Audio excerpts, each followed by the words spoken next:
That work is underway to get water issues back to normal. Many still dealing with advisories and low pressure, some even without water tonight. News 15's Will Herron shows us how communities are handing out water and also how some of you are coping at home.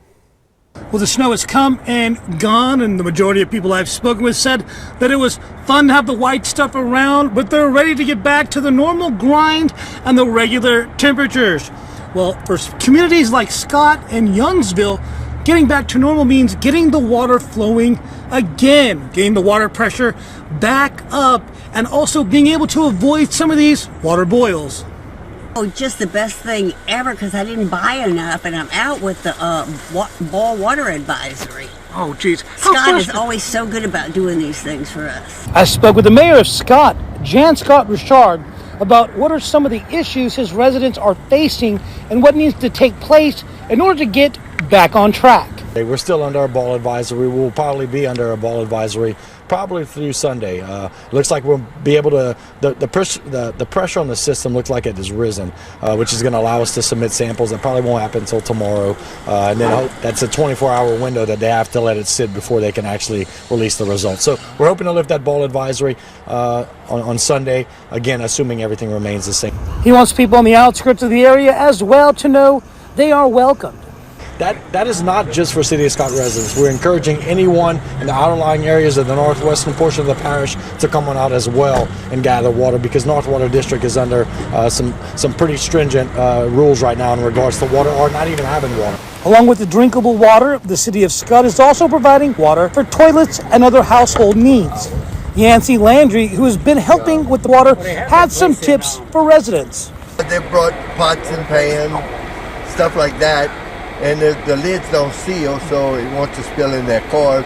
Some have bought even totes and didn't realize the tote had a crack in it. Just make sure what you bring, it's sealed so you don't get it in your car.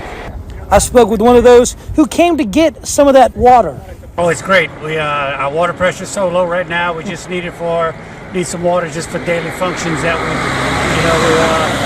we're not able to do right now. No, it's not bad. Hey, I'd rather have low water pressure than no water.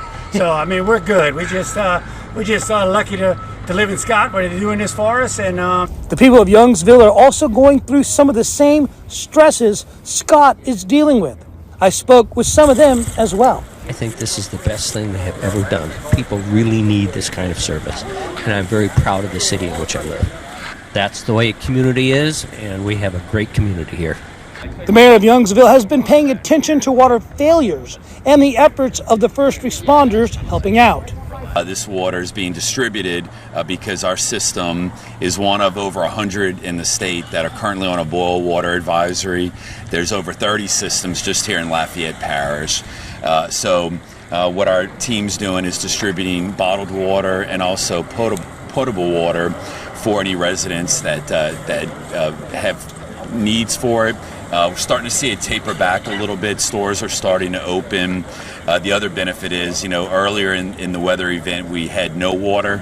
As pressure returned, having no water and just having a boil water advisory, of course, are two different things. But we're still seeing residents come through, and they've been very appreciative of the efforts for the water that's been made available, and of course for the firemen that are behind us doing that distribution. Mayor Ritter also had a message for those who have failed to listen to the calls for water conservation. My advice today, the temperatures have warmed up, the sun is out, we're going through all of our utility accounts, and we're looking for unusual usage. Dripping a faucet's one thing, but we're noticing numerous accounts where the volume is clearly more than a stream. We're contacting those residents, asking them to really discontinue that constant usage of water. Yesterday was the highest production day of LUS in terms of water in their system's history.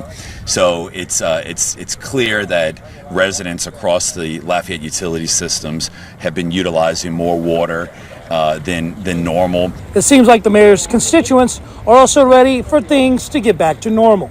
By Monday, everything should be back to normal. We're hoping that you better not have boiled water. I'm just thinking Monday, maybe Sunday, we don't know. The president of the Rotary Club was also on hand to help pass out water to the people of Youngsville. she had advice for those who are looking for more information. Was people wanting to know how to get more information that aren't on social media, go to the youngsville.us website and they can sign up for text alerts, email alerts from the city website, and also there's one from the parish that also gets out alerts so that they can get it who's not on social media. So please also share it with your friends and family that are in Lafayette Parish and Youngsville especially. As the temperatures begin to rise, the hope is the water pressure will also around Acadiana, the water systems will stabilize. I'm Will Herron, News 15.